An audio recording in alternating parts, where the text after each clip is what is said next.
جهزي شوية جبنة قريش عشان تعملي أحلى جبنة قديمة صعيدي على أصولها. لو عندك خميرة مش هقولك ازاي تعملي الجبنة القديمة. لو عندك خميرة مش أو ما عندكيش خميرة مش هتعمليها، يعني هتعمليها وهتطلع عندك أحلى من أي جبنة ممكن تدويها عند أي حد.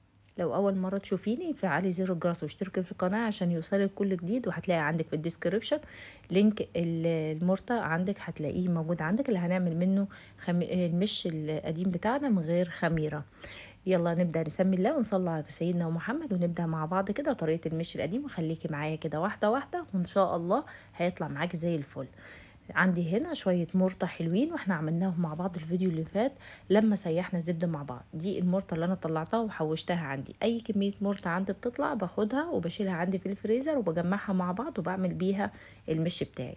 ركزي معايا كويس قوي كده. انا خدت المرطة بتاعتي على النار وحطيت لها هنا المرطة، انا ما كانش فيها كمية سمنة بلدي فحطيت لها معلقة سمنة بلدي، وهدي النار عليها وهفضل ان انا احطها على النار بحيث ان انا احمرها وتاخد لون غامق عشان المش بتاعي يغمق. المرطة هنا بتدي طعم حلو قوي، وهوريكي هنا ازاي هتعملي الخميرة بتاعت المش من غير خميرة اصلا لو عندك شوية مرطة. يبقى انا استفدت معايا هنا لما انا سيحت الزبدة ان انا اخدت المرطة عندي اللي انا طلعتها من تسييح الزبدة، وكمان اخدت لبن الخض كمان هستخدمه عندي في المش. الحاجات دي كلها احنا هنعمل مش من حاجات موجودة عندك طلعت من الزبدة بالظبط، مش هتكلفك اي حاجة.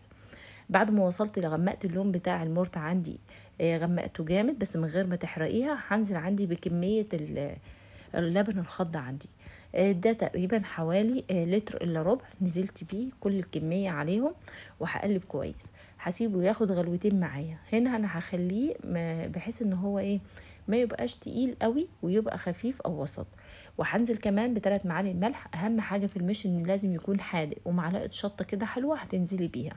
مش يعني لازم شطه عشان الدود وعشان ما يكونش عندي اي عفن، ولازم يكون الشطه واخد ملحه كامل وبيكون كمان نسبه الملح عندي عاليه. اديته هنا غلوتين. طيب هنا لو انا عايزه ازود الكميه مفيش مشكلة، عندك لبن راي في المرحلة دي هتضيفيه، عندك شوية لبن قاطعين هتضربيهم في الخلاط وهتنزلي بيه، عندك لبن مغلي او مش مغلي هتنزلي بيه. يعني مش اي حاجة موجودة عندك هتنزلي بيه على المرتة وهيبقى كويس جدا جدا جدا، مش هيقولك لا. انا كنت محضره عندي حوالي 8 قطع جبنه، جايباهم حجم كبير. تجيبي الجبنه كده بتكون معموله متاكده من المكان اللي انت جايباهم منه، لان الجبنه بتفرق جدا في عمل الجبنه القديمه. لو الجبنه عندك مش حلوه ومزبده تحس ان انت بتاكلي قشطه، مش هتطلع حلوه وهتطلع ناشفه معاكي. حضرت معايا طبق وجبت كمان كميه شطه حلوين وشويه ملح حلوين وخلطتهم مع بعض. وهجيب الجبنه بتاعتي. الجبنه هنا بتكون ماسكه نفسها ما تكونش لسه طازه، يعني لو انت جايباها طازه بتسيبيها يوم او 2 تشد شويه وبعد كده تبداي تملحيها. انا هملح عندي كل الكميه من البساطه بتاعته. هتقدري تعملي الكميه اللي انت عايزاها، هتكتري عايزه اكتر من كده 20 قطعه ما شاء الله في ناس بتعمل كميات هتعمليه بكل سهوله وبكل بساطه زي ما انت شايفه معايا بالظبط. هملحه كويس جدا، ولازم تغطي كميه الملح كويس جدا.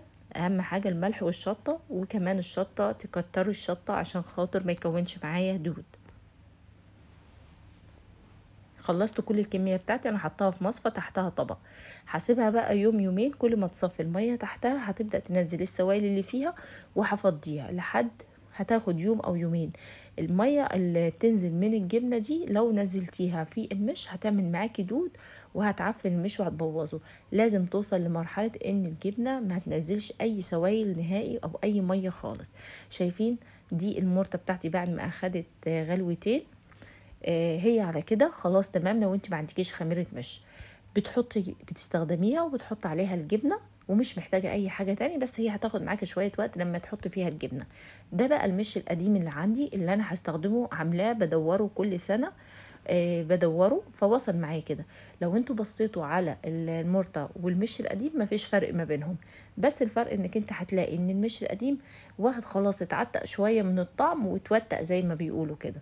انا هنا هستخدم خميره المش. يبقى اول حاجه ان انت لو ما عندكيش خميره مش هتستخدمي طريقه المش اللي عملناها بالمرطه عادي خالص خالص، ما فيش اي فرق. لكن انا عشان عندي خميره مش فضفت الاتنين على بعض واتاكدت من الملح بتاعي. الجبنه هنا اهو بعد اخدت معايا 3 ايام. انا كنت بصفي طبعا الميه اللي بتنزل معايا اول باول، نشفت لحد ما فيش اي نسبه ميه خالص تماما، وتاكدت ان ما فيش اي سوائل بتنزل منها. عندي هنا برطمان بلاستيك، عايزه تعمليها في برطمان بلاستيك هتمشي، عايزه تعمليها في برطمان ازاز هتمشي، عايزه تعمليها في جردل هتمشي، عايزه تعمليها في بلاص مش هتمشي برضو. طبعا انا هنا بوريكم ان الازاز الفتحه بتاعته الجبنه عندي كبيره، والفتحه بتاعته يا دوب هنزل الجبنه، مش هعرف بعد كده ان انا اخرجها منه لانها هتتكسر مني. فانا فضلت ان برطمان البلاستيك الفتحه بتاعته من فوق واسعه زي ما انتم شايفين، ايديا بتدخل فيه، وهيبقى بعد كده لما اسحب الجبنه هتبقى مرتاحه وانا بطلعها من غير ما اكسر ولا اهدر في الجبنه بتاعتي. اهم حاجه البرطمان بتاعتي عشان تاخدي جبنه نظيفه ومش نظيف من غير دود، البرطمان بتكوني غسلاه كويس جدا ومنشفاه في الشمس، ما فيهوش ولا نقطه ميه، ايديكي ما فيهاش ولا نقطه ميه. اي حاجه انت بتستخدميها معلقه كوبايه زي ما انت شايفه نظيفه وناشفه تماما، ما فيهاش ولا نقطه ميه. دي من اهم شروط لعمل المش عشان المش ما يدوتش منك.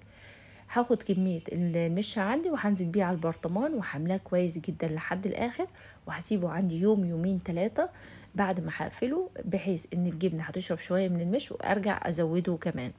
لو لاحظنا هنا البرطمان، هو البرطمان بيحافظ على المش هنا غير لو انت عملتيه في بلاص. لو عملتيه في بلاص، البلاص ممكن بيشرب منك السوائل فممكن تنشف منك، لكن البرطمان بصراحة بيكون محافظ جدا على كمية المش اللي انت بتحطيها، هي بتاخد كفايتها وبيحافظ عليها. المش هنا هتلاقي القوام بتاعه وسط مش خفيف، مفهوش سوائل كتير، لان هنا لما انت بتعملي الجبنه القديمه في البرطمان الميه بتفصل، بتلاقيها بترقد الميه بتفصل تحت والمشه التقيله فوق.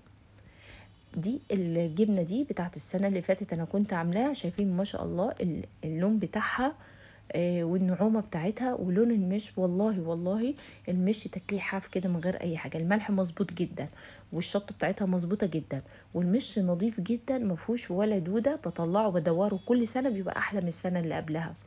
انا هنا طلعته عندي فتحته بعد يومين 3، طبعا هو نقص شويه انا هزوده. ده حاجه هتجيبيها من عند العطار اسمها دنكار، او هتجيبي عرق حلاوه من عند العطار اللي بيعملوا بيه الحلاوه الطحينيه.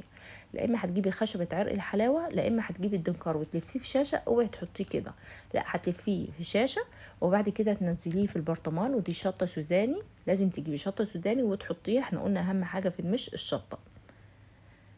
وبعد كده خلاص انا بنضف عندي البرطمان كويس جدا من فوق، ما بسيبش اي حاجه على البرطمان من فوق، وبديها بنزل كميه زيت محترمه على الوش. كميه الزيت دي بتمنع اي عفن او عطن بيحصل على وش المش. كده انا خلاص ضمنت ان المش بتاعي ان شاء الله مش هيدوت، ولو انت حتى لو ما حطيتيش الدنكار برضو مش هيدوت، لان واخد كميه الشطه المظبوط، وانا حافظت ان انا ما فيش اي ميه توصل او تبقى موجوده فيه او انا استخدمت. لما تيجي تخرجي بعد كده المش او الجبنه تستخدمي معلقه ناشفه، ايديكي ما تدخلش في المش، وتحرصي وتخلي بالك ان ما يكونش اي حاجه لمساها الميه تسحبي بيها المش بتاعك، هيفضل معاكي وكل سنه هتدوريه بنفس الطريقه. هنفتح عليه امتى بقى؟ لو انت عامله يبقى المش بدون خميره، هتفتح هياخد معاكي حوالي 6 شهور، تسيبيه شويه حلوين عشان خاطر يتعتق كده مع المش اللي هو بدون خميره. انما لو انت مستخدمه بقى المش بتاعك وفيه خميره بالشكل اللي انتوا شايفينه ده وغامقه وحلوه، ممكن شهرين تاكلي منها كمان وتخرجيها. لو وصلت معايا لحد هنا حط لايك وفعلي زر الجرس في القناه. مع السلامه.